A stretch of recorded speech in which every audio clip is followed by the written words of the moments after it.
de la casa.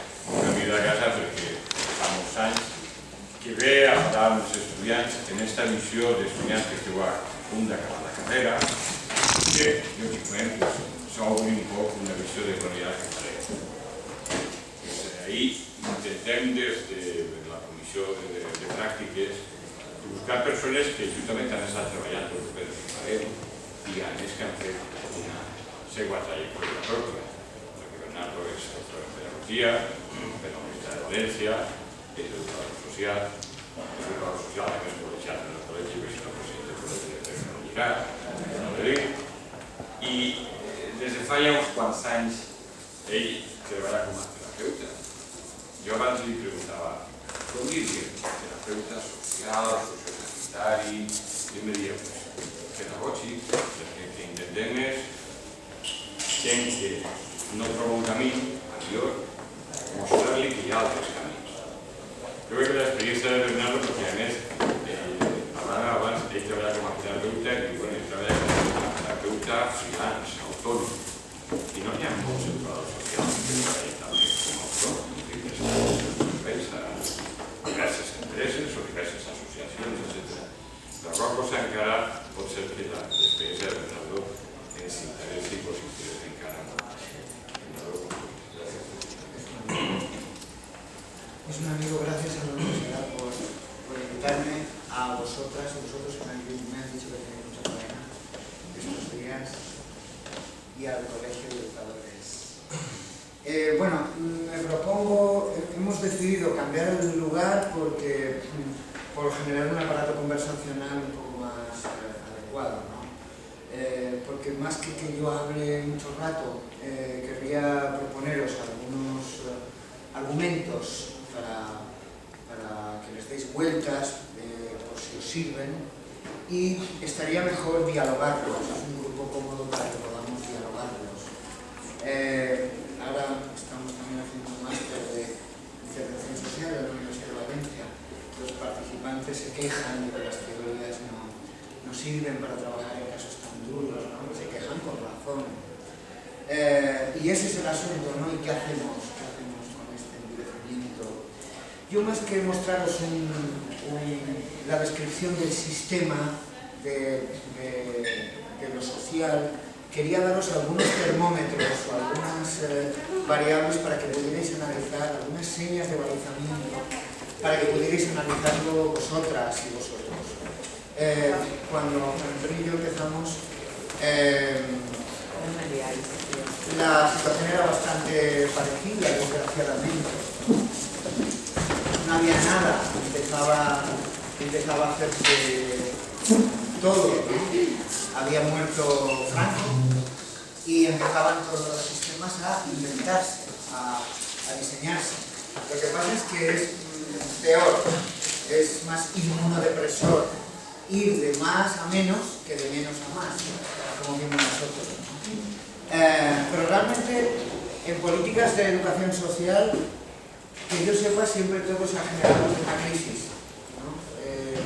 Por ejemplo, los primeros sistemas de atención a la infancia desprotegida nacen de la observación de René Spitz y otros pediatras que ven cómo hay niños que mueren en hospitales después de la Segunda Guerra Mundial porque nadie puede mirarlos ni tocarlos. A las enfermeras no les daba tiempo de acariciarlos, y entonces ahí descubrieron que el tono muscular se templa en los bebés cuando son tocados por un adulto, ¿no?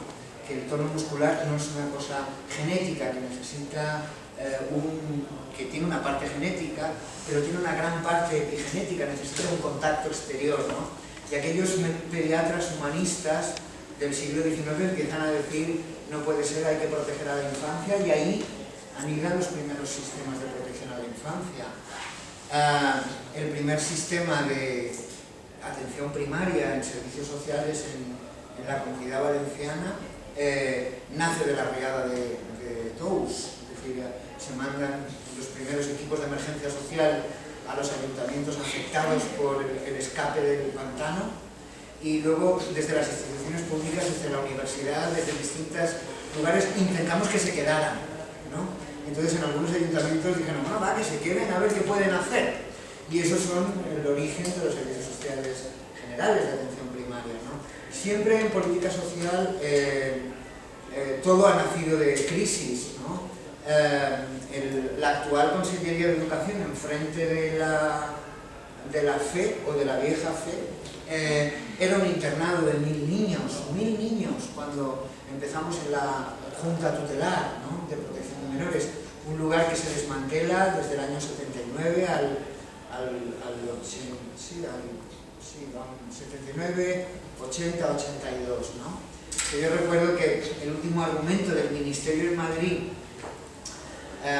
porque ahí iba un internado de 2000 niños, cuando las instituciones democráticas empezaron la andadura, y el último argumento que nos dieron en Madrid, cuando aquí se llamaba al gobierno regional ente preautonómico, fue: es que al arquitecto le hace mucha ilusión inaugurarlo, ¿no? Y yo le iba a decir: bueno, pues si es por eso, que lo abran, ¿no? Que lo abran y metemos ahí 2000 niños. Las cifras eran tremendas, se necesitaban, por deciros alguna tontería, 8 jardineros simultáneamente trabajando allí. Era como la ciudad de los muchachos, pero a lo bestia.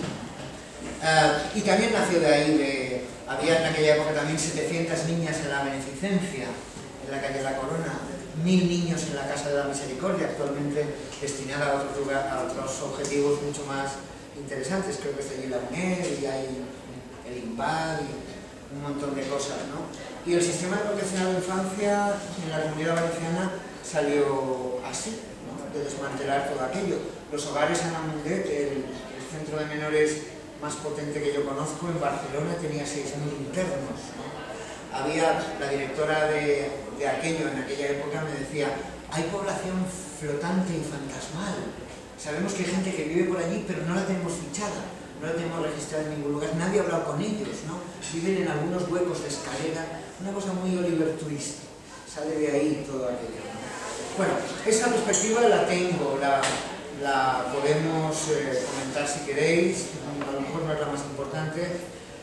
También la perspectiva de planificación de políticas, desde la Generalitat también estoy trabajando un tiempo, y desde hace 12 o 13 años por mi cuenta, me establecí por mi cuenta cuando era más difícil llevar cosas en la Generalitat Valenciana. Yo creo que siempre me he dedicado a lo fundacional, ¿no? Cuando la cosa ya no está fundada, sino que es estable y hay que continuar, y me dicen: tú fuera, ¿no?, que te aburres y te atacan los nervios, y es lo que me pasa, en realidad. Entonces, bueno, yo quería haceros notar cómo en la política social, cuando ocurre algo, se mueve más de un discurso que no está presente, más de un discurso que es medio fantasmal, ¿no? Por ejemplo, un niño comete un asesinato, un niño menor, ¿no? Y entonces la sociedad le dice a los jueces si no habría que bajar la edad de judicial, ¿no?, para la imputabilidad de delitos, ¿no? La sociedad dice: vale la pena ser delincuente, son los únicos que el Estado atiende, a los niños normales no los atiende. Eso yo lo oía hace años, ¿no?, por los demás. En esta sociedad vale la pena ser delincuente, el Estado gasta más dinero en los delincuentes que en la población normal y honrada. Se mueve el discurso social. La ciencia, en las instituciones académicas, se pone a pensar: ¿qué podríamos hacer? ¿Cómo diagnosticar este tipo de casos, ¿no? Como este hombre que secuestró mujeres durante 10 y 11 años, ¿no? Entonces, la comunidad científica se pone a pensar qué tipo de metáforas terapéuticas podríamos inventar, ¿no? La ciencia investiga. Por lo tanto, la acción profesional tiene varios discursos que la configuran, ¿no? No tiene solamente... no es como otras profesiones que son más fáciles a lo mejor de entretejer. Hay una serie de discursos que la configuran. Y me gustaría haceros ver cómo cualquier situación social mueve el escenario. De hecho, el campo de la educación social que vais a conocer seguramente será muy distinto al que yo empecé. Y no solo eso, sino que a lo mejor de aquí a que acabe este acto ya habrá cambiado, ¿no? Como eso que decían en Buenos Aires, de date prisa a ir a la cola del pan, que desde que tomas turno hasta que llegas a la barra, el pan sube, ¿no? el contexto está cambiando a una gran velocidad, ¿no? A una gran velocidad desde desde el gran discurso, digamos, de la política de organización administrativa, ¿no? Por lo tanto, la primera pregunta que me gustaría que debatierais en unos minutos es ¿qué factores están unidos a empeorar o mejorar el desempeño de la profesión? ¿Qué factores tienen que ver, ¿no? Cuando habéis hecho prácticas, habréis notado que no todo tiene que ver con el desempeño profesional aprendido en las instituciones académicas, ¿no? Hay otros factores que entran a jugar ahí, que no dependen de tu calidad como profesional, a veces sí, pero otras veces no, y que no dependen de contextos previamente configurados, ¿no? Sino que de otras cosas. Y este ejercicio es el primero que se hace cuando uno va a un entrenamiento de entrevista, ¿no? Porque Lacan, el psicoanalista, seguidor de Freud, que releyó desde el punto de vista lingüístico el psicoanálisis, decía una cosa muy interesante. Lo que dicen los pacientes que les pasa no es nunca lo que les pasa. No hagan caso de lo que les digan los pacientes que les ocurre, porque ha habido una traslación metafórica subterránea de aquello que les pasa. ¿Y por qué dicen los pacientes cosas que no es lo que les pasa? ¿Es que quieren arruinar la reputación del terapeuta? Pues normalmente no, a veces sí, pero excepcionalmente. Normalmente no. Normalmente lo que ocurre es que hay una traducción metafórica de lo que el paciente cree que puede decir.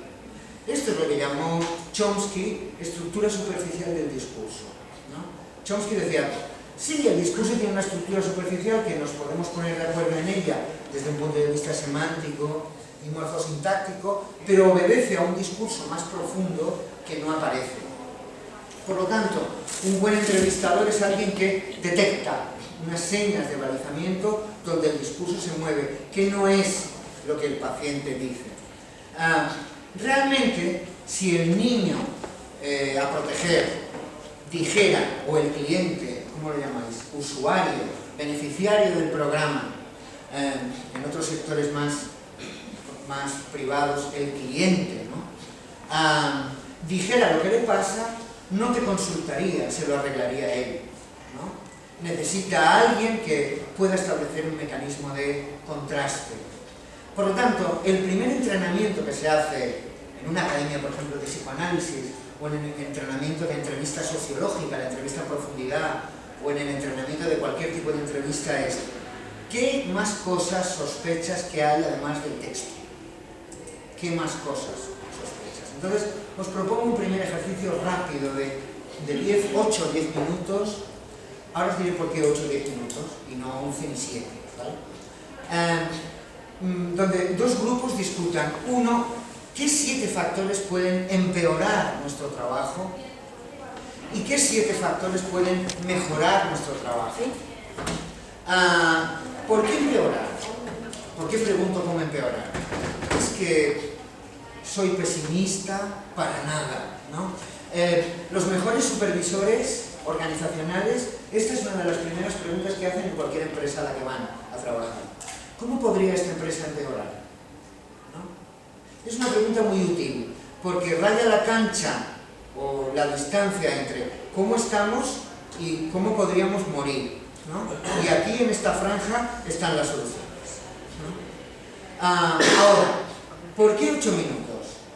Carl Rogers, el maestro de la escucha activa, decía, el paciente, el cliente, el aprendiz, cuando consulta algo, en los primeros 8 minutos de la entrevista dice cuál es el problema que le preocupa, que ya hemos visto que no es, y cuál sería la intuición de su propia solución. Y Carl Rogers dice, pero no somos suficientemente astutos para averiguarlo, pero el cliente te está diciendo cuál es la solución que espera para el conflicto, cuál es la solución que entrevé, ¿no? Por eso me gustaría que el debate no durara 8 minutos, más de 8 minutos, 8 o 10 minutos. También sabemos que en ese tramo los clientes, los niños con los que trabajáis, los ancianos.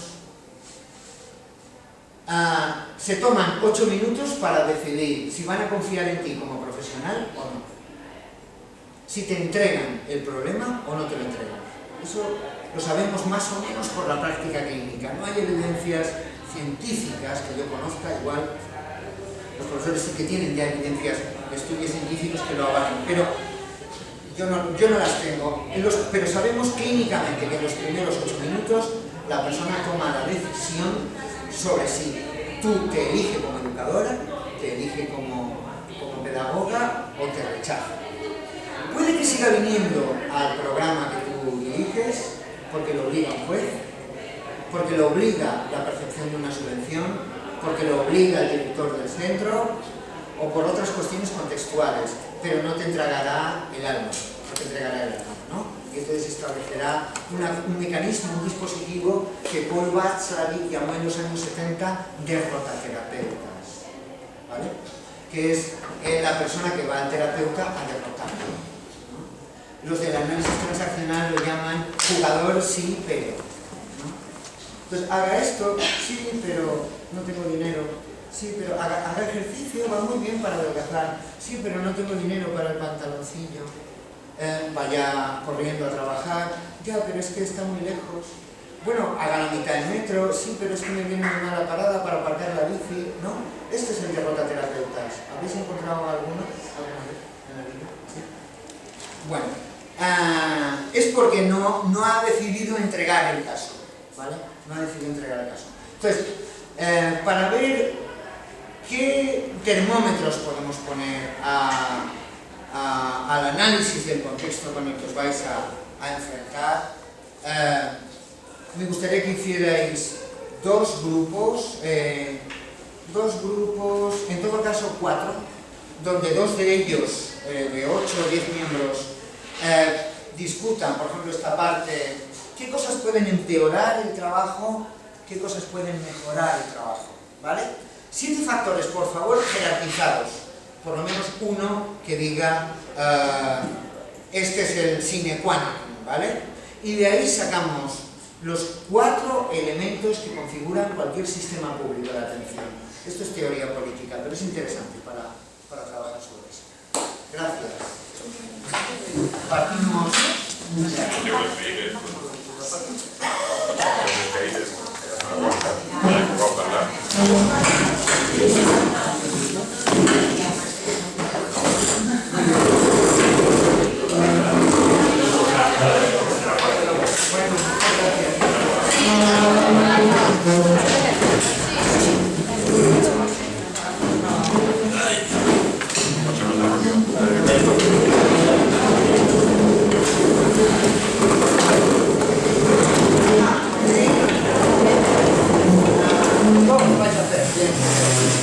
Esto es mejorar. ¿Vale?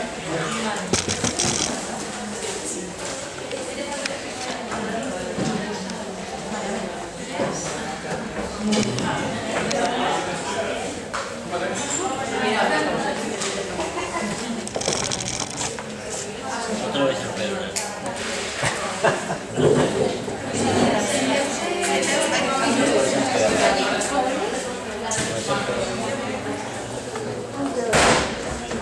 Mejorar el resultado de la relación del trabajo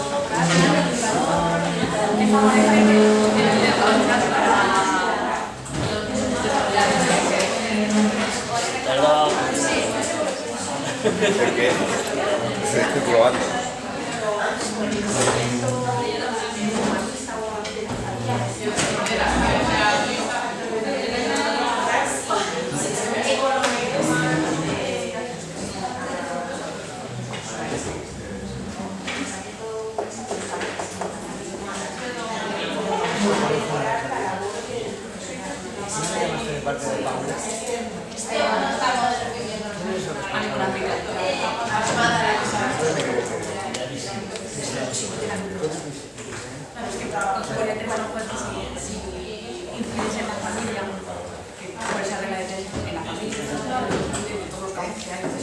Pues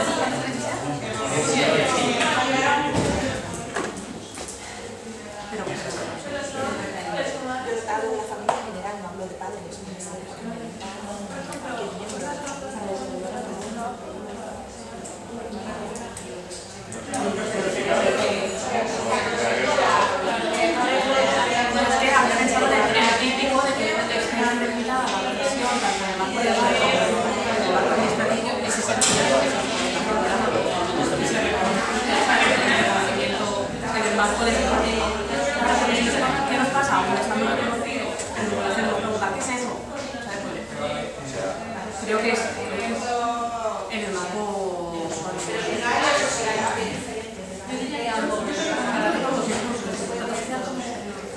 ¿qué pasa en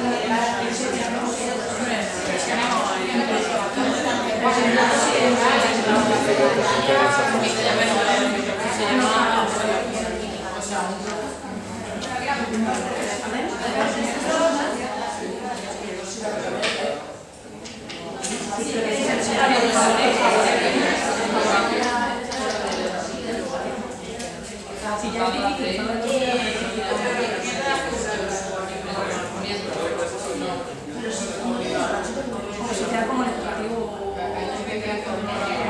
¿Sí?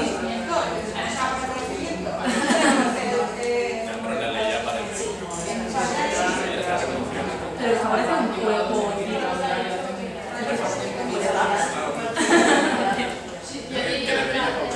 debería ser, ¿no? Por favor. ¿Qué parte de por favor?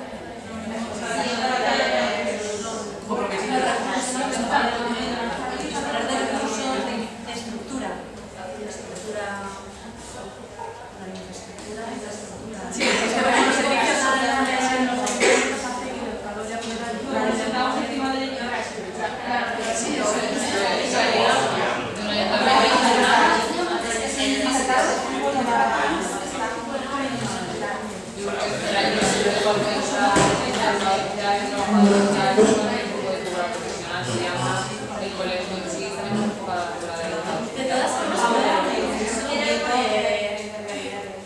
lo digo porque conozco a Rafa, que es pedagogo, y como estamos centralizando en educación social, si no me equivoco, no es solo con el educadores sociales, sino en la relación educativa, por incluir a Rafa y que se sienta identificado también. Era Rafa, ¿verdad? Entonces, bueno, que estoy de acuerdo contigo, porque yo de educadores y de pedagogos estamos hasta el juego de la educación en general, ¿no? En la igualdad de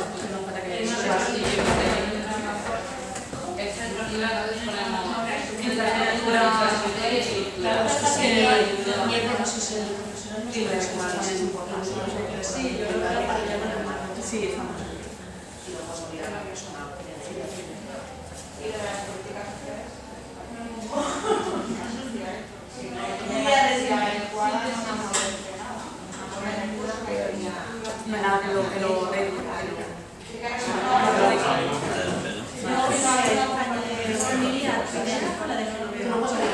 la sensación de que yo creo que podemos estar más o menos de acuerdo que determinadas políticas favorecen un determinado tipo de relación más humanista, más clientelista, o entonces pues eso, que se diseñen políticas que estén, digamos, de acuerdo con nuestro pensamiento epistemológico de cómo debe de ser la relación. Entonces,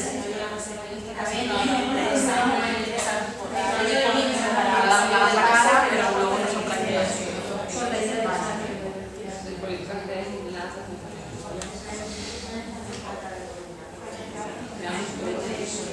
Y son siete.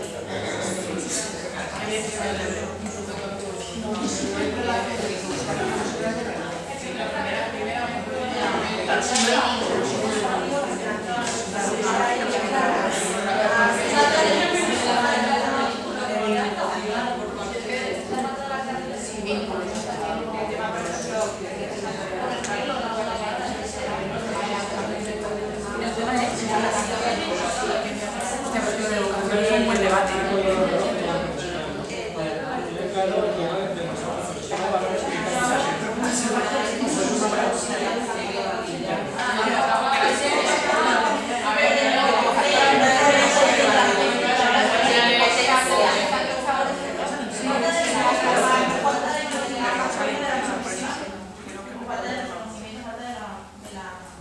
Sí, yo estoy de acuerdo.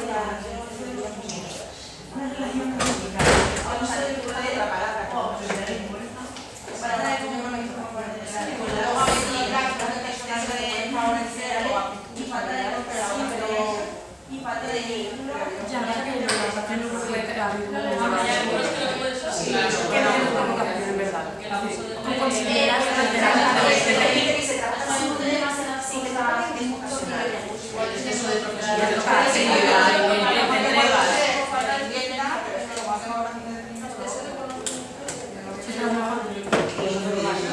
Efectivamente, es que lo que yo creo que puede ser porque tu escala de valores puede ser que el trabajo sea más importante que la entrega rápida.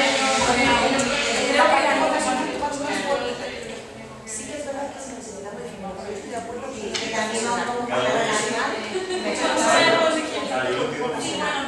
un buen profesional hace sus cosas. Hay ocasional, hay determinados trabajos que a lo mejor no es una vocación, pero también por los que hay una relación con las personas que es imprescindible. Porque hay una diferencia, igual haces bien,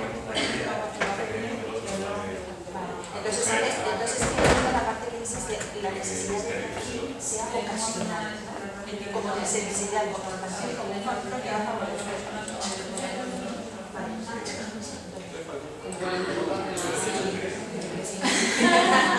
Matizando.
Para tener resultados positivos tenemos que poner el foco también en el usuario, en el beneficiario, o esto no es responsabilidad fuera de la persona a la que atendemos. Bueno, ¿cómo funciona eso? Tú vas a tener que trabajar con ese usuario para que el trabajo es una funcionalidad. Sí, pero para mí es una necesidad, que tendrá una necesidad que se le haga que te marque a ti. Yo creo que es esa línea, ¿no? La de que te marca la intervención, como él lo puede llevar. Pero que yo creo que cada persona esa necesidad es una. O sea, mucho intervención, porque yo me imagino una posible intervención, pero no sé que yo tengo que trabajar con él y no puedo hacer eso.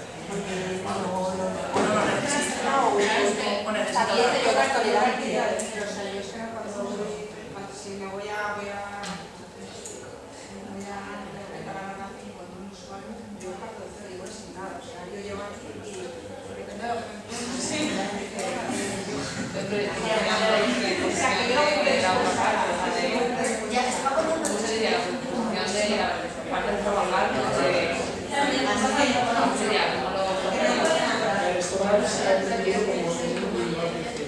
cada persona es un mundo. No podemos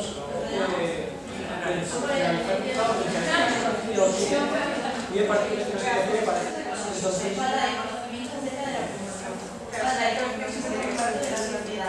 pues creo que estamos hablando de el diagnosticar o intentar diagnosticar, que ahora no vamos a trabajar con la predisposición que tenemos son distintas. Yo por un lado, cuando he hecho la pregunta que le quería hacer para precisamente hablar de esto, yo iba por ahí, pero creo que la otra idea también es importante.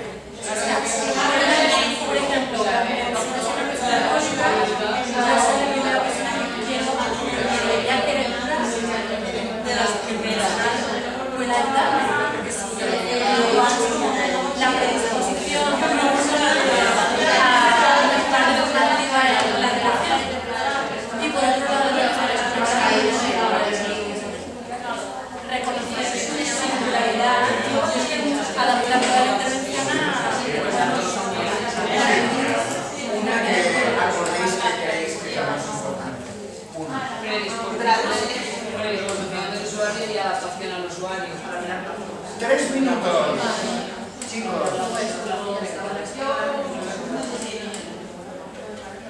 A ver, eso yo creo que es muy importante porque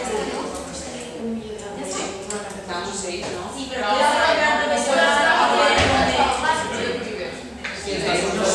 Es que esa era la funcionado, creo. Has puesto esa dos es que había la predisposición y luego A no ser que no se como la ¿Tenéis más ideas?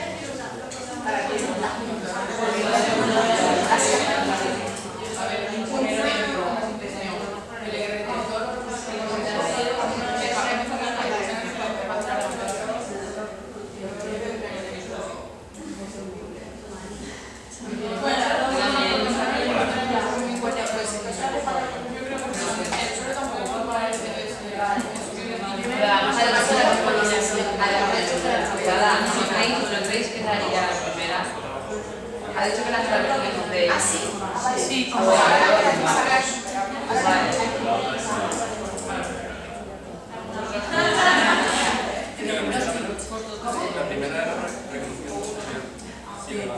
Pues yo creo que el primer ejemplo es más importante la formación y actualización.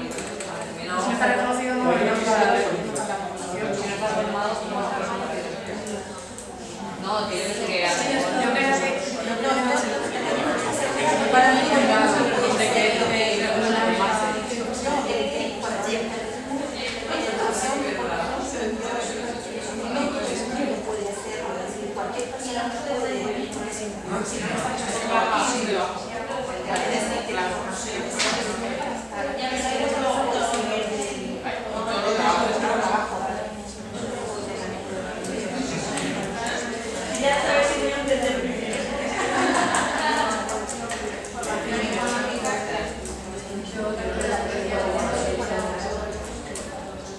a ver, primero mi emoción, luego por el caso que disciplinadas con lista, luego el tercero por la señal de educación social a la nivel legal,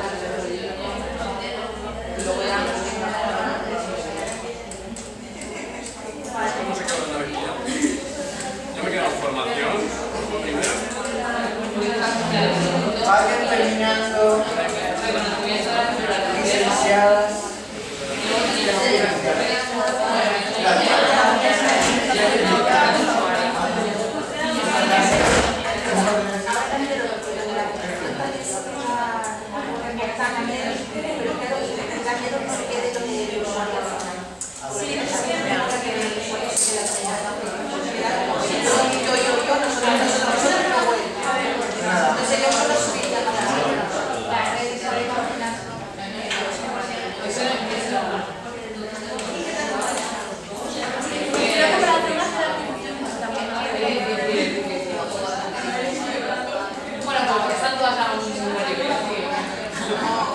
Vayan terminando. son necesarias todas. Vayan terminando. Aunque sea necesario, Ya. Vale. la música El de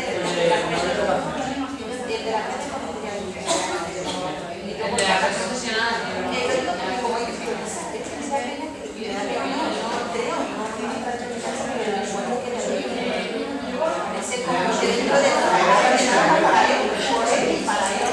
Yo, por echar más leña al fuego, creo que por el final yo voy a estar en el reconocimiento social. Porque si yo sé que no necesito que nadie me dé la espalda, sino que... Graduados. Pero, claro, es que esto es muy personal. el reconocimiento es que a ti te recallas. Pero eso está en políticas, social y el marco legal. Bueno, chicas y chicos, el futuro será femenino o no será. Femenino. Ahí ya lo siguiente, mujeres.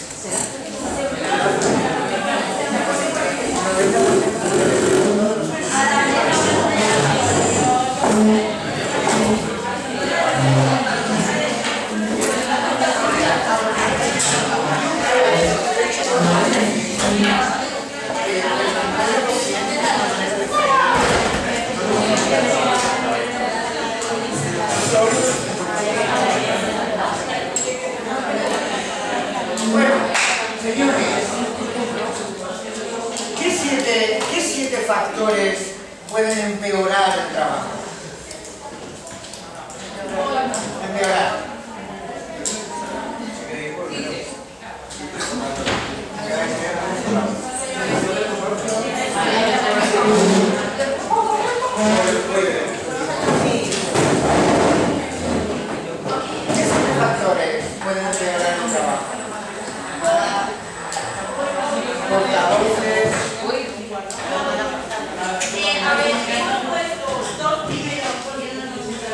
Por favor, licenciados.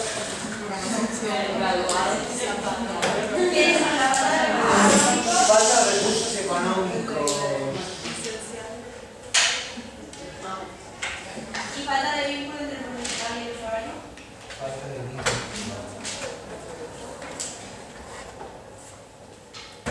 Y después, en segundo lugar, el abuso del poder. ¿De quién? Del profesional.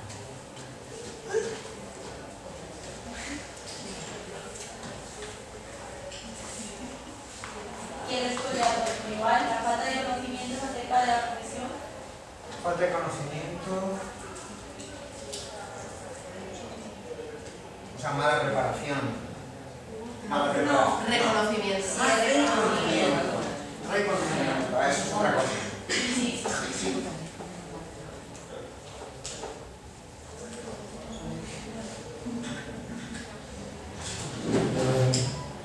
Falta de compromiso por parte de la sociedad.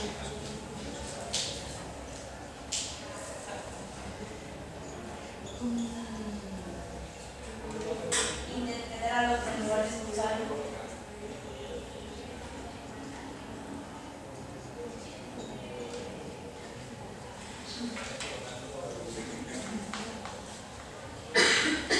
Y exceso de profesionales y falta de coordinación.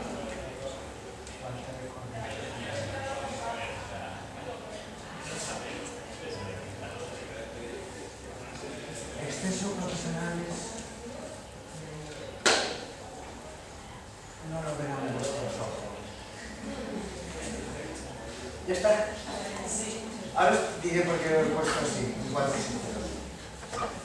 ¿El otro grupo tiene alguna pregunta aclaratoria que hacer? ¿No ha entendido esta? ¿No ha entendido aquella? ¿No? Vale. ¿Qué puede mejorar el trabajo?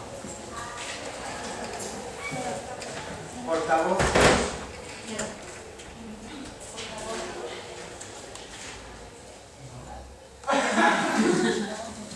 Esto es la función conativa del lenguaje. Verificar el Es que no hemos identificado al moderador como difusor. O Alberto o la compañera de datos que apuntaban. Y lo vais a nombrar por presión. Venga, entre nosotros dos. Va. Es que me ha gustado. Lo es el orden, ¿eh? El orden es claro. El orden es lo difícil, ¿verdad? Sí. El orden es lo difícil. La formación. Formación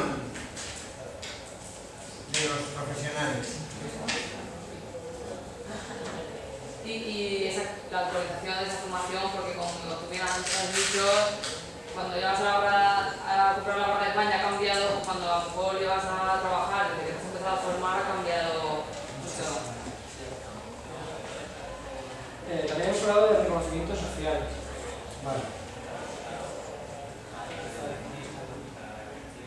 Sí. Y de políticas sociales inclinadas al pensamiento humanista, que podría ir vinculado del compromiso social y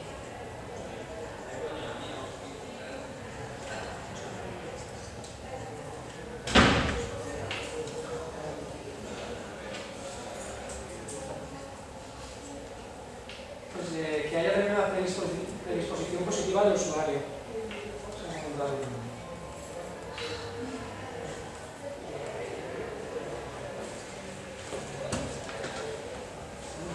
Lo más difícil, ¿no? luego a lo mejor en la parte de vínculo, pero ya no está encaminado con el usuario profesional, sino de una red profesional.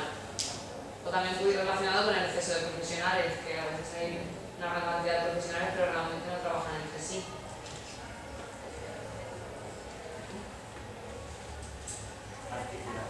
Componente ocasional como medida necesaria para intervenir adecuadamente.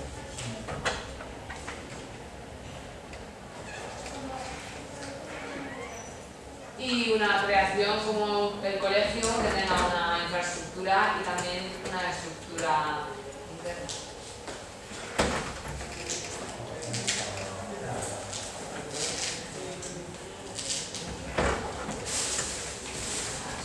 Vale. ¿Ya? ¿Ya está? Sí. ¿El otro grupo alguna aclaración que queráis pedirle? ¿Entendí esto? Bueno, mirad, hay 4 discursos que configuran cualquier sistema público. Este que nos quedamos vacío es el jurídico penal. Todo está tipificado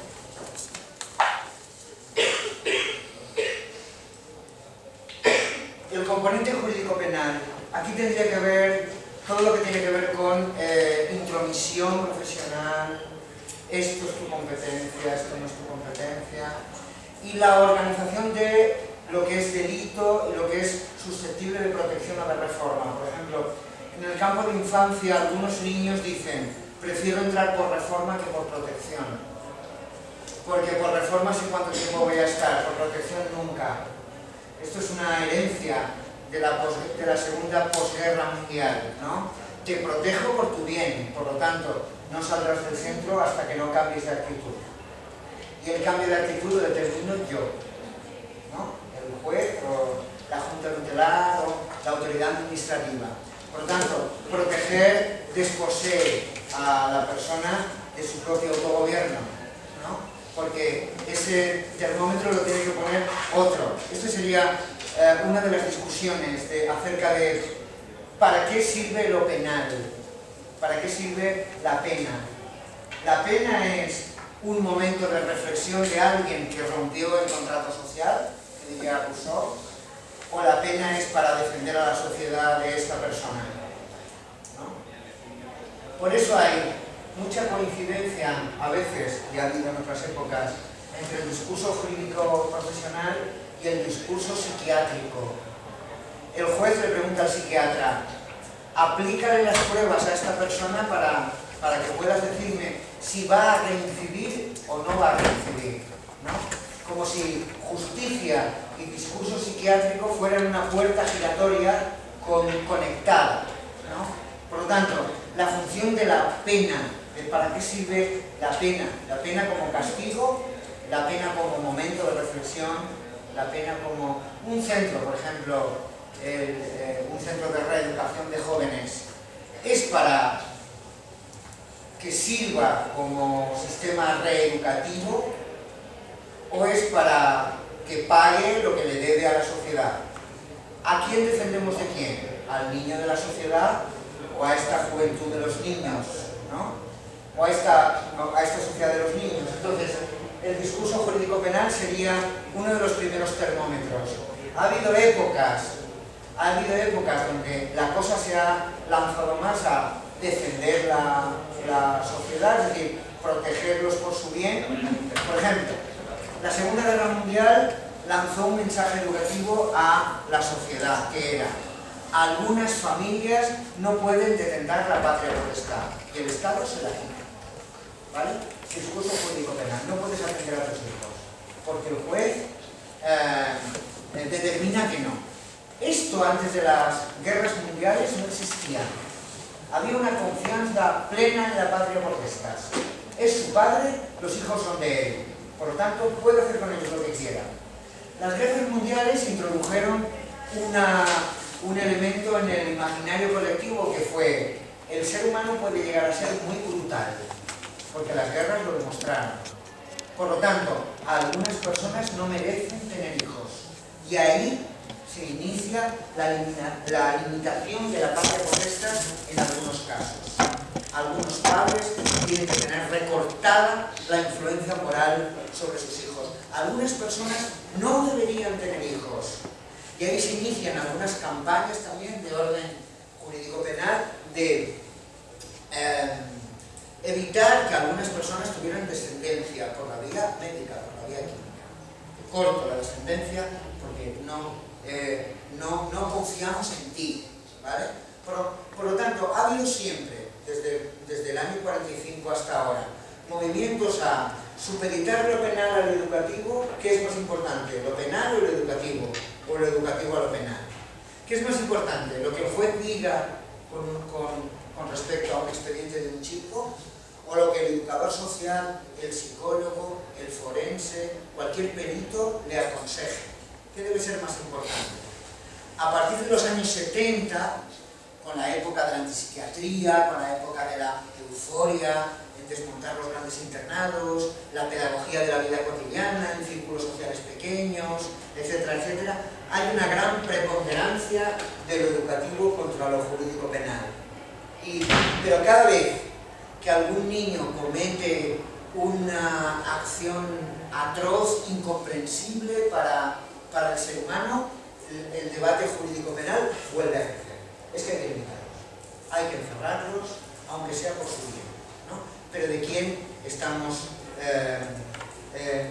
a quién estamos defendiendo?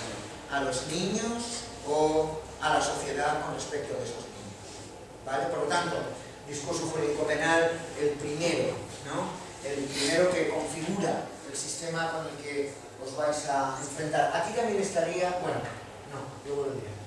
Segundo discurso político-administrativo. ¿Cómo organizamos las competencias? Y aquí siempre un termómetro muy bipolar, ¿no? Por una parte, todas las competencias sociales en un único departamento, ¿no? Eso es un modelo político.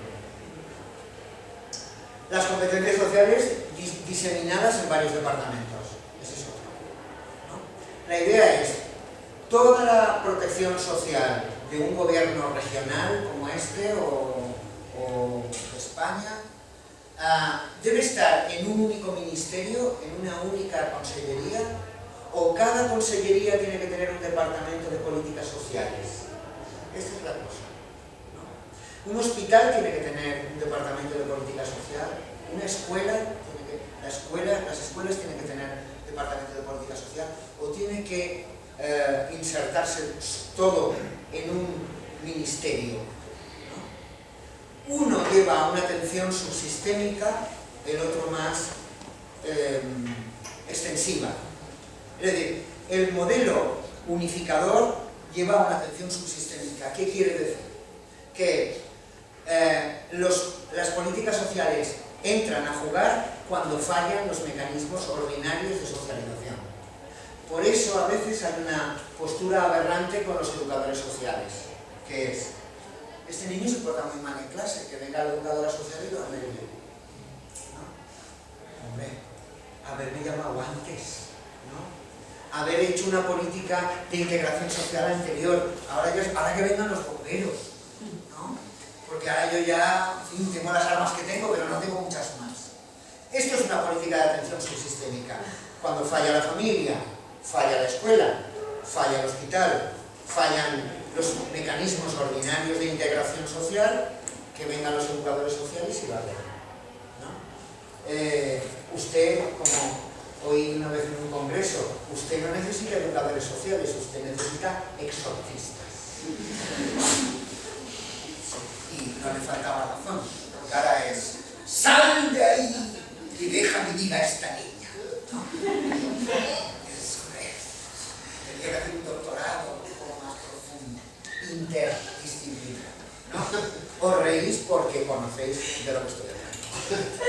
Entonces, parece más humanista, como algún grupo ha dicho, parece más humanista la diseminación de las políticas sociales en todos los lugares, políticas de integración social en la educación, en lo sanitario, ¿no? Que no en lo subsistémico. Lo subsistémico también tiene que ver históricamente mucho con la caridad, ¿no? Que ahora arrecia con fuerza otra vez, ¿no? La caridad hace que cuando las familias no pueden sostenerse, actúe la caridad como ámbito subsistémico, ¿no? Entonces, esta es cómo debería ser la organización política administrativa.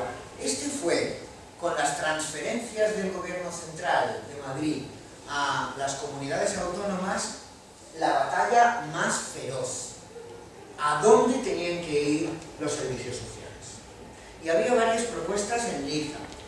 Una, crear una consellería de servicios sociales adrede solo para todo el furgón de cola que no cabe en ninguna parte, que es como acabó la cosa, ¿no? Otra, que vaya a educación. Había una propuesta política que decía servicios sociales de atención a la infancia a la Consejería de Educación, ¿no? Otra a sanidad, porque es un tema de salud pública. En el tercer mundo, llamado por nosotros tercer mundo, ellos nos llaman a nosotros el cuarto mundo, no nos aclaramos muy bien. En el tercer mundo las políticas sociales de atención a la infancia están en sanidad, porque lo importante es mantenerlos con vida. Programas de vacunación, nutrición, que la galleta de la ONU llegue a todos los rincones del mundo, ¿qué tal, no? Entonces, está en sanidad, ¿no? El mundo aparentemente más civilizado lo tienen en servicios sociales, pero si veis, por ejemplo, un informe de políticas sociales de atención a la infancia marroquí, o senegalés, o tanzano, normalmente está en responsabilidades de orden sanitario. Algunas propuestas estaban en eso, en que fueran necesidades educativas especiales, por lo tanto, vinculados a la Consejería de Educación. Algunas voces hablaron, no, que esté en Presidencia y que Presidencia monte todas las mesas de coordinación necesarias para trabajar sobre distintos frentes, convoque a Sanidad, convoque tal. La dificultad era que debía ser una presidencia tremendamente ágil para articular todo eso, pero ideológicamente no estaba mal y no fue a ninguno de esos lugares. ¿Sabéis dónde fue? A Interior, a la Dirección General de Interior, con la policía. ¿Por qué? Por varios motivos, unos los estaréis imaginando y otros lo diré yo. El presupuesto en la política administrativa inicial para la atención a la infancia y a los servicios sociales era el 10% de las multas de tráfico y de las casas de juego. O sea, que a los educadores sociales nos interesaba que los casinos se llenaran, ¿no? Teníamos un presupuesto mucho más alto que el que hay ahora para políticas sociales. El 10% de multas y de tasas de juego era mucho más alto, ¿vale? Entonces, esta era la organización política administrativa, ¿no? De cómo sería más adecuada. Lo digo porque cuando veáis que hay un intento de cambiar las competencias de una consellería a otra, de un ministerio a otro, le apliquéis ese análisis, ¿no? ¿Qué es lo que se busca detrás, ¿no? Es como medio ambiente, ¿no? De políticas de medio ambiente. Lo pongo en el Ministerio de Territorio y Hábitat, ¿no? Y eso marca una orientación de cómo yo voy a enfocar el medio ambiente, ¿no? Es una cosa clara, tampoco hay que ser... Vale, tercer discurso. Discurso científico y profesional. Y ahí querría detenerme luego un poco más. Es decir, ¿qué metáforas están ganando terreno ahora, ¿no? Y ahí está también control de poblaciones y de síntomas, liberación de procesos. Siempre estamos ahí.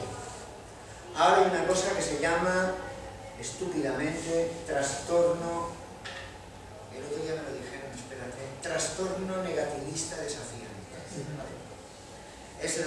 Porque eso es como opera muchas veces la comunidad científica, arreándole al cliente un diagnóstico con una etiqueta, ¿no?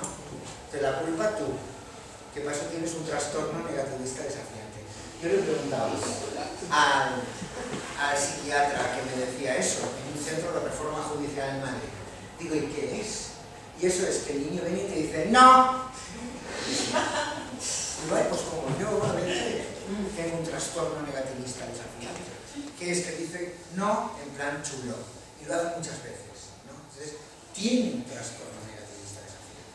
Esa es una de las cosas más potentes. Yo trabajé con un chico en la consulta que me decía, es que yo soy absentista escolar, por eso no puedo ir a la escuela.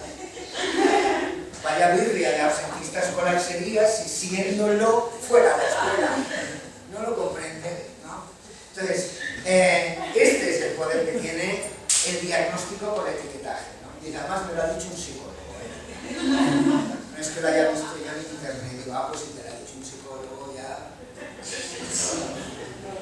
Digo, vamos a ver, dice, y además eso fue al principio, Luego se me complicó al año siguiente a fuguista escolar, el cuadro. Fuguista, que es una fiebre que te da. Cuando percibes que el instituto está ahí a 1,5 kilómetros, sales cortando en 180 grados en contra. Es un cuadro clínico, que es así. Vosotros, como sois educadores, no lo conocéis. Es así. Y entonces yo hice una cosa que suelo hacer cuando me dicen eso, que es inventarme un test sobre la marcha. Me inventé un test, un folio, y le dije, te voy a pasar un test de vanguardia, pero ahora está publicado ahora.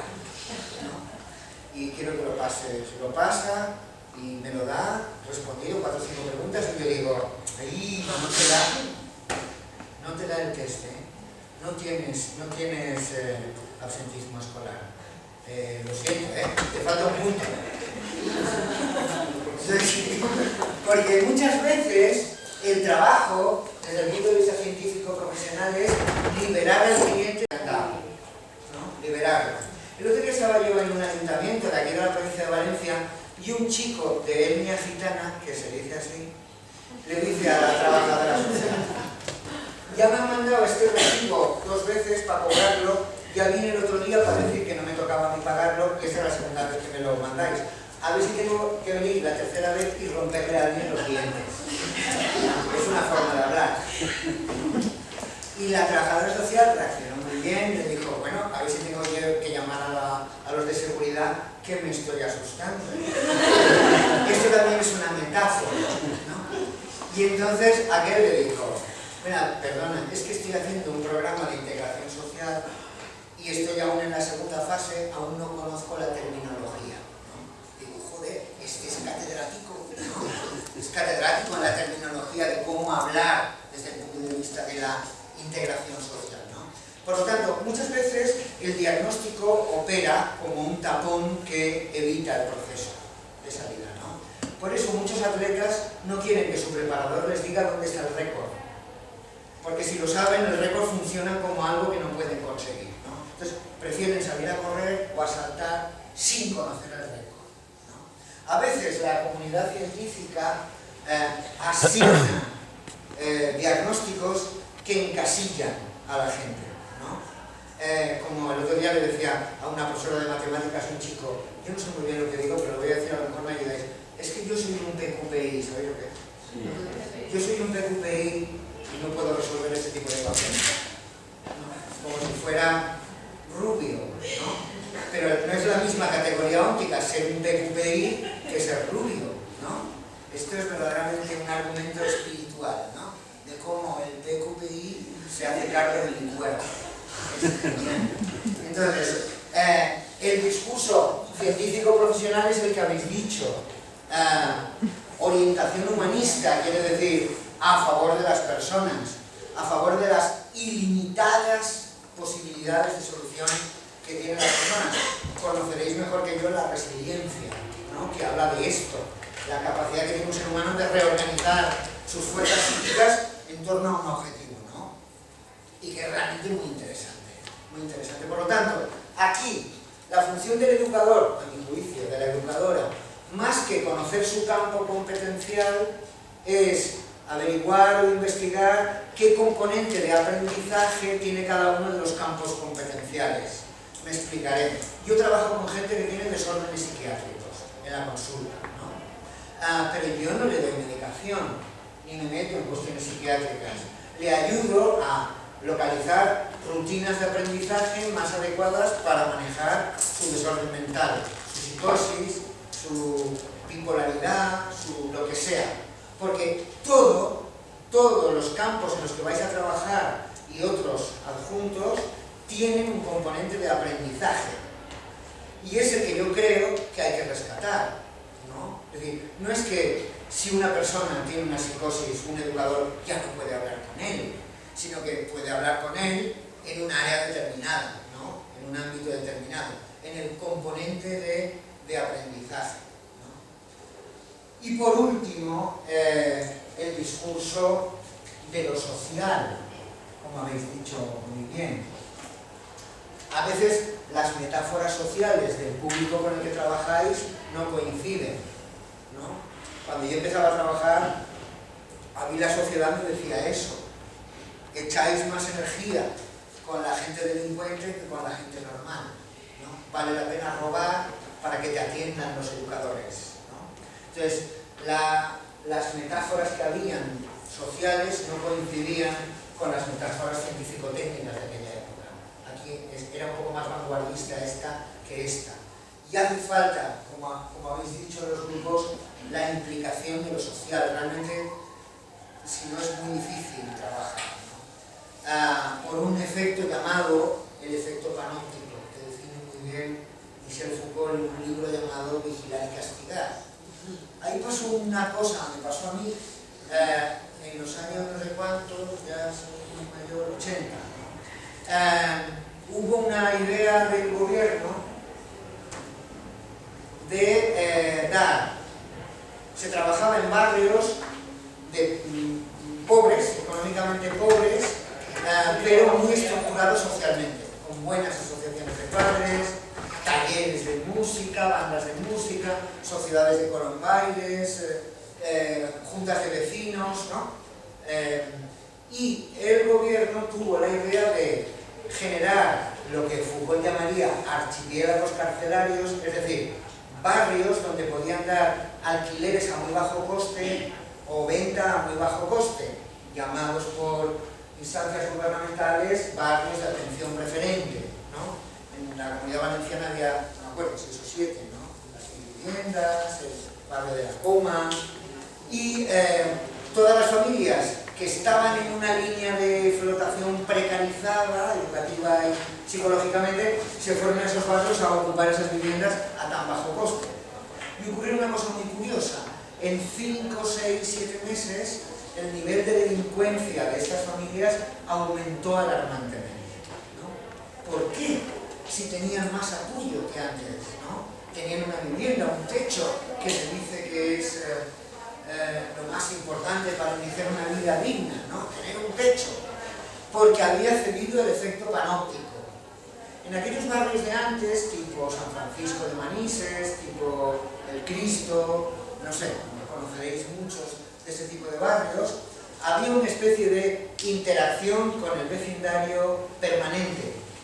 Nosotros llamábamos a eso pedagogía de la vida cotidiana, ¿no? No una gran cosa técnica de laboratorio, sino ¿cómo estás? ¿Cómo está tu hijo? ¿Qué hacéis?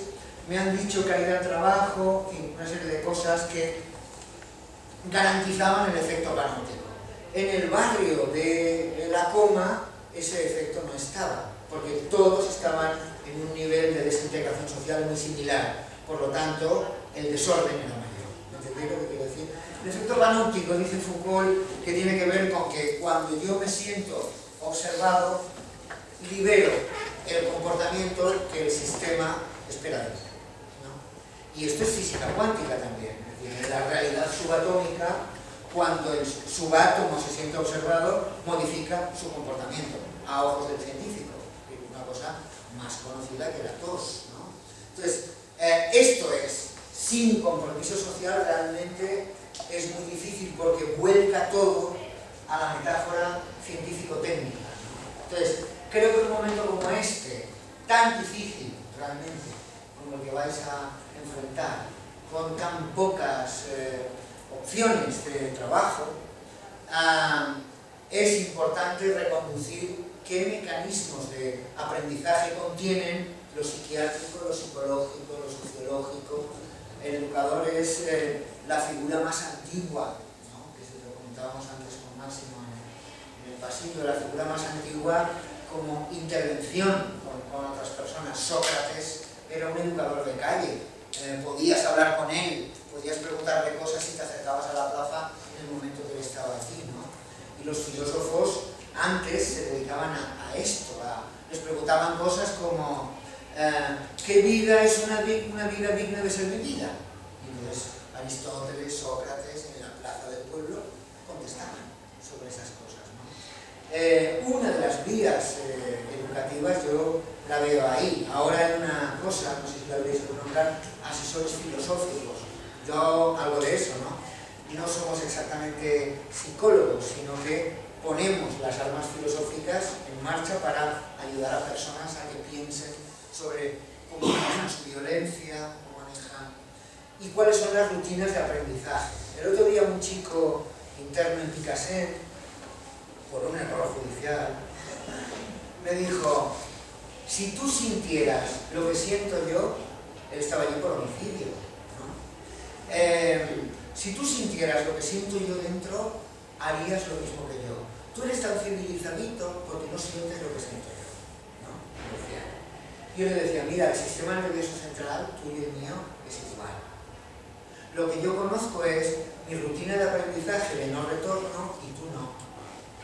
Es decir, si yo me dejara llevar por lo que siento como tú te dejas llevar, yo también sería capaz de matar a una persona, ¿no? Pero conozco por aprendizaje ese punto de no retorno y procuro no llegar a él. Si quieres, te enseñamos a conocerlo. Esa es la vía de aprendizaje de una persona que está ultra medicada con tristeminales y con medicamentos altamente hepatotóxicos, porque no hay educadores que le enseñen cuál es la rutina de aprendizaje de distorsión de la violencia o vuelta atrás, ¿no? Que son relativamente sencillos, ¿no? Para no sentir lo que él siente, cualquiera de nosotros si lo sintiéramos, también entraríamos en un furor homicida, ¿no? Eso es. Hay un libro que se llama, de un terapeuta, un educador, en un origen las palabras eran magia, ¿no? Y habla de cómo las palabras afectan a la tensión de las cadenas musculares de nuestro interlocutor. Otro chico de Picassent me decía, oye, tú que eres... que no te calles debajo del agua. Tenía razón. Yo cuando salgo de aquí de permiso de la cárcel, la gente me huye. Debe ser algo que tengo yo genético, ¿no? Bueno, aparte de que él mide 6 metros de altura por 4 de altura y pesa 4.000 kilos, que también influye, yo le dije, mira, ¿tú qué haces? Entonces él me decía, yo salgo de aquí y le digo, oye, por favor, la calle Fátima, y la gente sale cortando. Y entonces yo digo, mira, haz una cosa, a ver, mantén 1,5 metros, lleva 1 metro de una cinta métrica y mantén 1,5 metros de distancia con la gente. Enseña las manos, no hagas así porque la gente cree que tienes un Kalashnikov. Enseña las manos, di primero hola, buenos días, si es antes de, ¿no? ¿Sabes? Buenas tardes, si es y por favor la calle Játiva, y cuando aquel conteste déjale acabar, muy importante, déjame acabar, y luego le dices, gracias, caballero ya es para segundo, caballero ya, el máster te lo enseño. Y el tío, en el siguiente permiso me dice, tío, magia, ha sido magia, ¿qué es? Digo, pues educación general, ¿no? Y al fin, a veces el educador social hace eso, ver cuál es el mínimo cambio posible para que no se desate la tragedia. Es una teoría que yo aprendí de Gregory Bateson, un pensador excelente, que recomendaba a los terapeutas. No busquen los grandes cambios en los procesos educativos, busquen el cambio más pequeño posible. Los grandes cambios solo hacen que empeorar. Es la pauta Yonki. ¿Cuándo dejarás de pincharte? Cuando el gobierno me dé una casa, cuando el gobierno me dé un trabajo, cuando tengo una familia armoniosa, que en Navidad se lleve bien, digo, pues no conozco ninguno. Y eso, entonces deja de pincharme, o sea, jamás, ¿no? Entonces, luego de control interno, que dicen, ¿no? ¿Qué es lo que yo puedo hacer para cambiar? ¿Qué es lo mínimo que yo puedo hacer para cambiar? Bueno, estas y otras cosas quería someter a vuestra consideración y me gustaría, si queréis, hacer algún comentario. Esto tiene mucho más desarrollo, pero bueno, en este rato quería ponerlo a vuestra consideración porque os tocará inventar, ¿no? Muchas cosas. ¿Alguna cuestión? Os dejen muertas. Les va a decir mucho, ¿eh? Tengo el récord de hablar un poquito 7 horas en cara. Ya estoy en tratamiento. Castro Bancari. ¿Alguna cuestión? Bueno, a mí me interesaría las dos últimas del mínimo cambio posible, liberar al niño del diagnóstico. Ahí, no sé, me interesaría si pudieras decir algo respecto a cuando un niño establece una manera de conductas que están viciadas ya, que se espera de él su agresividad, por llamarlo también de alguna manera, y cómo sacarlo un poco también de, por ejemplo, un niño, pongamos el caso, un niño que no sabe jugar con sus compañeros, o que la manera de entrar en contacto con ellos es a través de la agresión.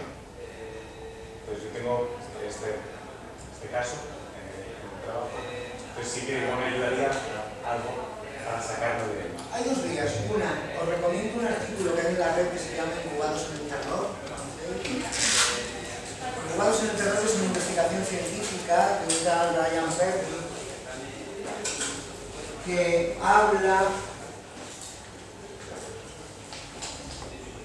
de niños violentos, niños y adolescentes violentos, y ellos han descubierto una cosa muy interesante. Hay unos niños que solo están en constantes vitales de relajación cuando acechan a una víctima o la golpean.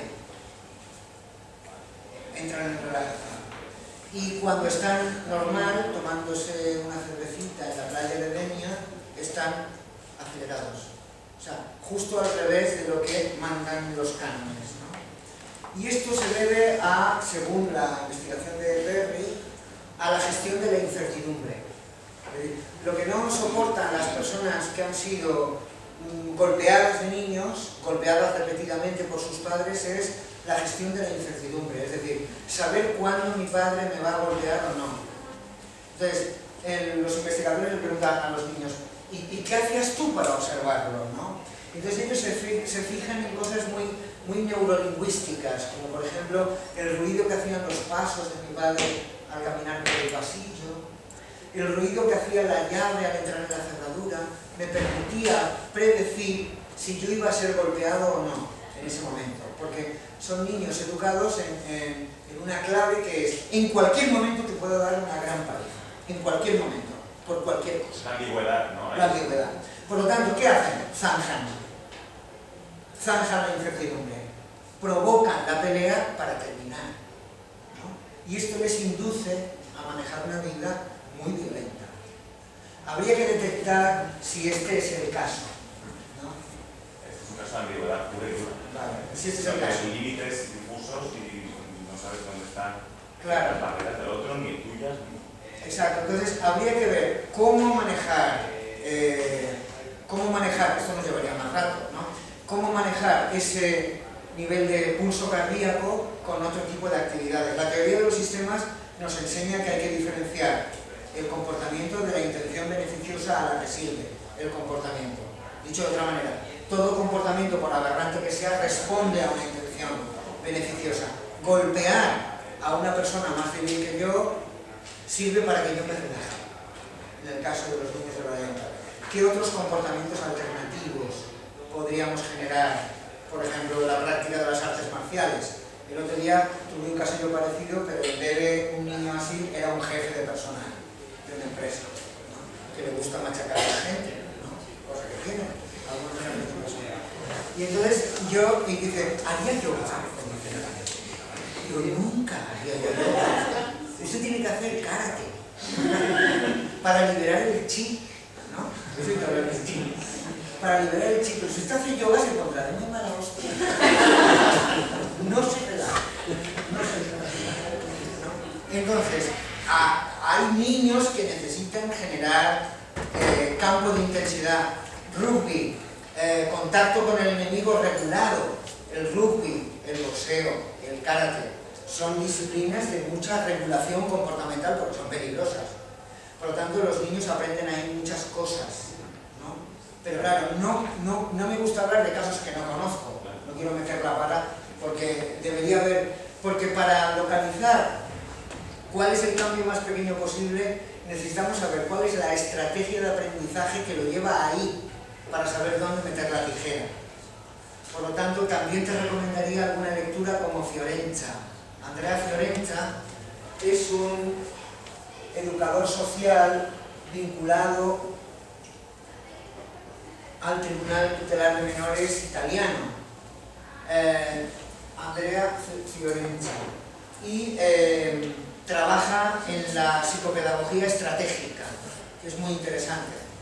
La psicopedagogía estratégica no da consejos a los niños, no trabaja con el consejo de debes hacer esto, debes hacer aquello, sino que les encarga tareas paradójicas. Trabajan con el lenguaje paradójico de Paul Watzlawick.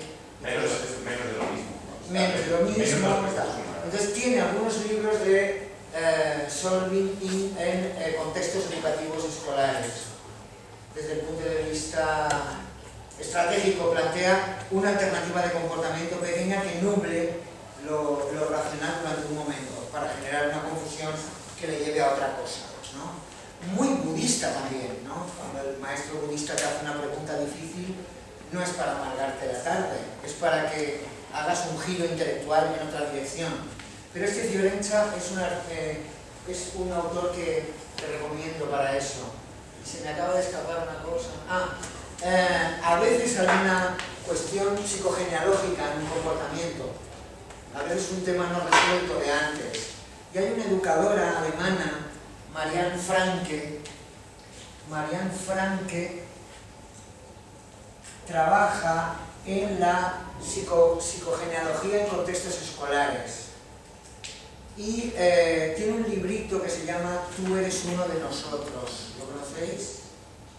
Tú eres uno de nosotros. Bueno, ella es alemana y tiene mucha práctica los alemanes en políticas pedagógicas de interculturalidad. Han tenido desde hace muchos más años en clase niños turcos, niños chinos, niños árabes de otros países, tal. Y entonces tienen más costumbre de políticas de interculturalidad. Y en Tú eres uno de nosotros habla, el título se debe a un niño muy violento de 9 años que tira las mesas a volar en el aula todos los días, tal, y ella organiza una tarea psicogenealógica para integrarlo dentro del grupo, haciendo que todos los demás niños le digan tú eres uno de nosotros, tú eres uno...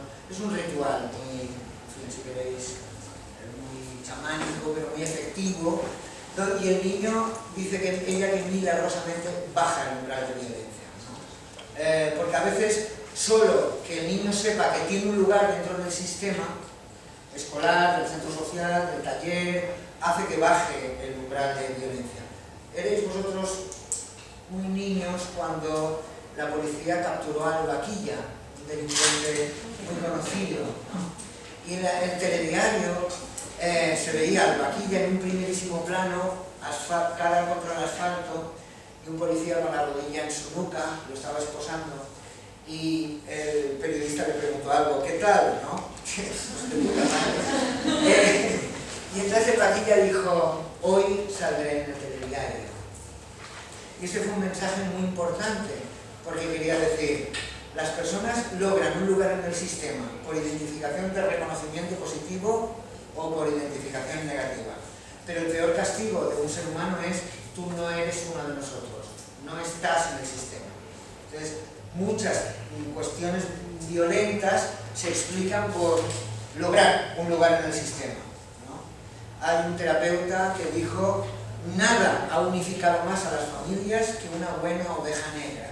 Si os fijáis, las ovejas negras generan fusión familiar inmediatamente, toda la familia se reúne para ayudar, ¿no? Los educadores de, por ejemplo, Proyecto Hombre, saben cómo hay personas que mejoran en la deshabituación de las drogas y la familia empeora. ¿Qué pasa aquí? ¿No? Y la familia torpedea los cambios en la evolución del enfermo. Eso los educadores de comunidades terapéuticas lo saben de memoria, porque no se ha trabajado en el lugar, en el sistema de esta oveja negra dentro del grupo, ¿no? Por eso, te estoy dando palos de ciego porque necesitaría conocer el caso, pero son vías posibles, ¿no? Chicos, una pregunta. Sí, Máximo, por favor. Antes has estado hablando de los puntos de no retorno, ¿no? Ese aprendizaje para evitar ese punto. Todos los que trabajamos como educadores conocemos el típico caso de que es una persona más o menos normalizada, pero cuando se calienta llega a un punto en que pierde totalmente. Entonces, has hablado de dispersión de la violencia, de neutralizar de alguna forma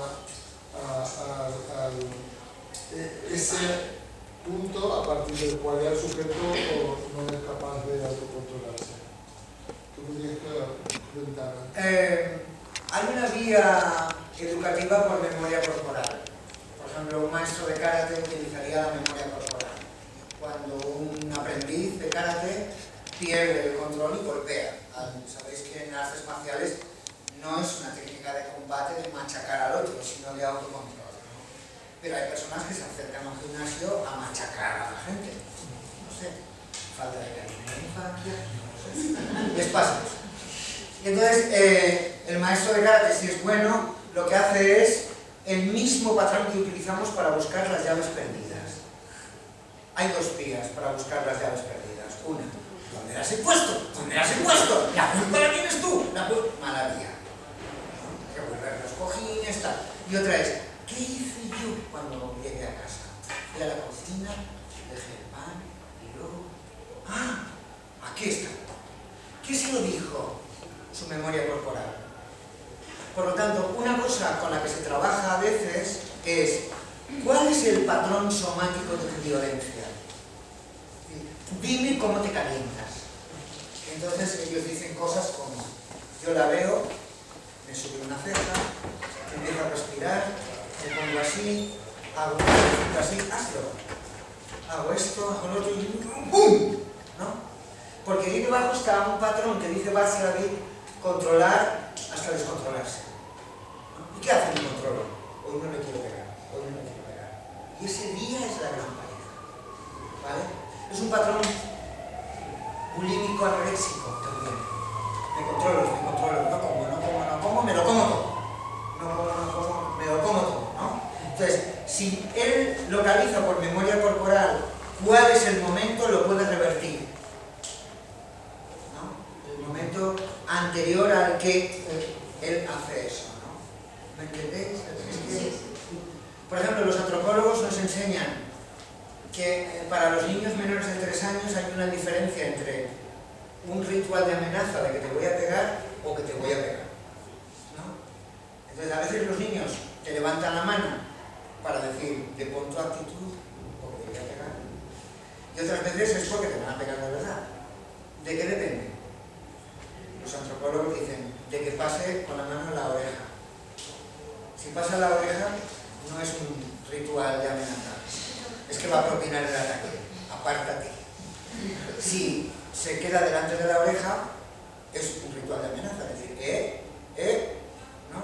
Eso es. Ese tipo de cosas son memoria corporal, los actores están hartos de trabajar con estas cosas, ¿no? Indican a la persona cuál es su punto en el cual tiene que hacer la técnica conocida como tiempo fuera, ¿no? Cuando llegues ahí, tiempo fuera. Ese es un patrón. Y otra es la vía de, por ejemplo, del relato, ¿no? De relatar todos los días cómo fue el último ataque violento, en 8 líneas, para que localicen cuál es el patrón. Porque tendréis que ir a comer, ¿no? Estos señores querrán acostarse. Un síntoma se define como una fuerza exterior que me ataca a mí. ¿Vale? Es una cosa que me pasa, ¿no? Un educador que hace convencer a la persona de que es una cosa que tú produces, ¿no? Yo soy violento, pues es una cosa que me pasa a mí. Me viene así, me viene un siroco y volvemos, ¿no? El educador es una persona que dice, no, hay un patrón de aprendizaje que tú hace que desemboques en un comportamiento de agresión y vamos a explorar otros patrones de aprendizaje que sean más creativos, más pacíficos, ¿no? Esa es la vía. Claro, esto es todo un mundo. Sí. Sobre el tema de los menores y las mujeres. Lo sabemos, no como ya están tutelados por la administración. Entonces, en un centro de acogida, la familia de ese menor, digamos que es el centro. Mi pregunta es cómo debería ser la pedagogía de la vida cotidiana para que fuera de verdad su familia y no unos directores y unos trabajadores que trabajan sobre él. Porque yo no sé por qué, a lo mejor es que me viene cerca, pero los menores migrantes, pues yo soy bastante bueno con ellos. Y intento ser, pues digamos, su hermano mayor, a lo mejor hasta sus tíos, yo no sé. Su familia. Su familia, porque se lo merecen, son niños. Y nosotros estamos institucionalizando y al final acabarán, pues yo sé, perdiendo su infancia. En un centro con 4 paredes y 4 deberes y fuera. No sé, es un conflicto que siempre tengo. Siempre me entra esa duda de cómo debería ser la pedagogía esa de intervención. La pregunta está tan bien hecha que me da miedo con la respuesta, porque es un dolor de corazón lo que acabas de decir, claro. Es que además, yo sé, yo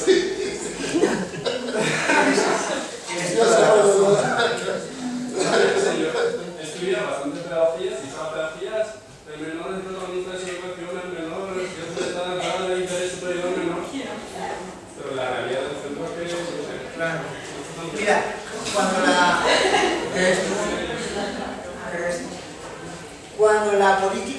cuando el discurso político administrativo genera un campo de protección, huir de él. Es decir, cuando el discurso político administrativo dice declaramos el 8 de marzo como el Día de la Mujer Trabajadora, quiere decir, olvidaos del resto. Cuando la política administrativa dice, bueno, estoy exagerando, pero poco, ¿vale?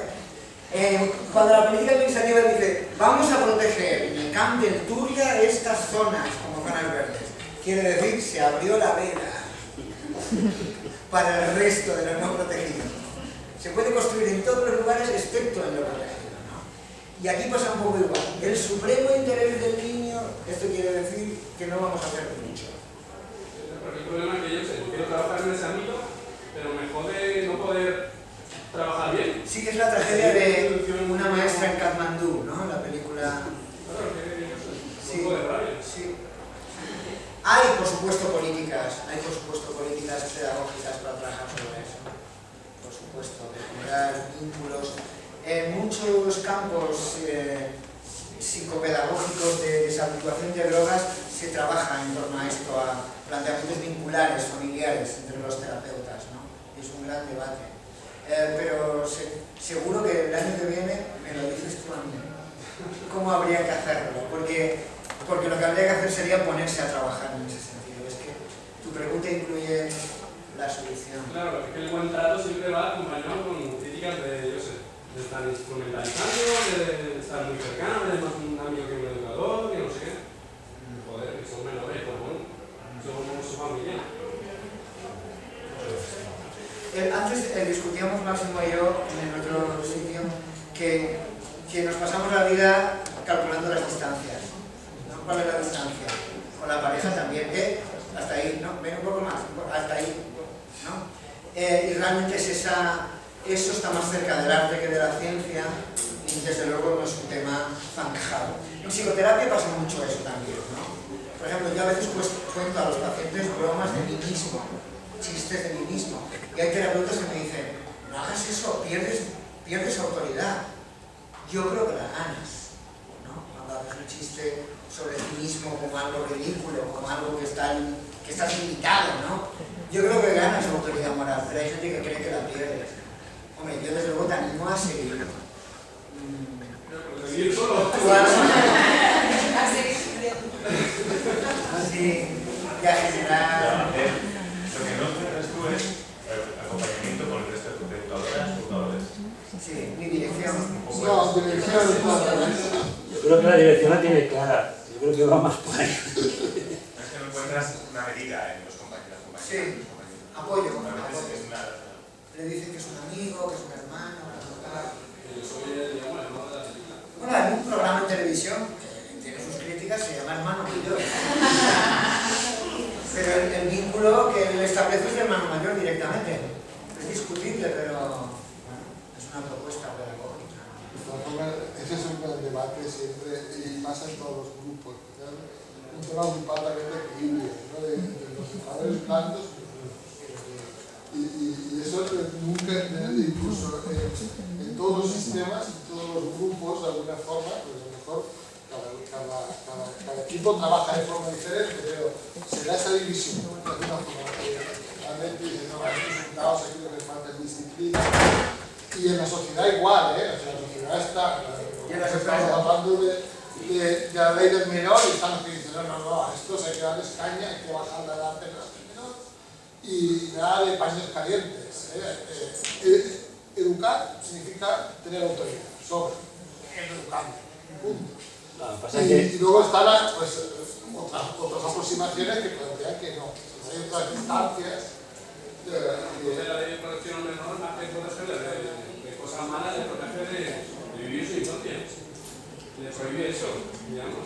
Sí, en una parte sí, pero ahí solo es un discurso, es el jurídico. Cualquier ley se puede ver desde distintas metáforas profesionales. También había algunas comunidades terapéuticas que dicen que la inserción social no es posible de la persona que abusa de las drogas, ¿no? Y que se tiene que quedar allí, en un mundo idílico, no pueden salir a la calle. Son cosas que no están zanjadas. Conozco excelentes terapeutas que piensan eso y excelentes terapeutas que piensan lo contrario, ¿no? Todo es un tema de hacerlo con dignidad, ¿no? Y de ver hasta dónde. Pero incluso, como dice Máximo, no solo pasa en una comunidad educativa, pasa también en una familia. Hay padres que dicen, yo soy tu padre, no soy tu amigo, ¿no? Por lo tanto, te vigilaré de cerca todo lo que hagas. Es un estilo de padre. Leer Los tipos de familia, de George Orwell, un estudio muy interesante acerca de los tipos de familia que hay desde la Segunda Guerra Mundial en Italia, que es muy parecido a aquí. Bueno, sí. Para mí ha sido enriquecedor también, yo soy de aquí, creo que aborda algo que no abordamos en esta casa. Y todos los conocimientos, todo lo que has comentado, creo que han enriquecido mi visión. Y te agradezco mucho esta charla, conferencia, taller. Gracias.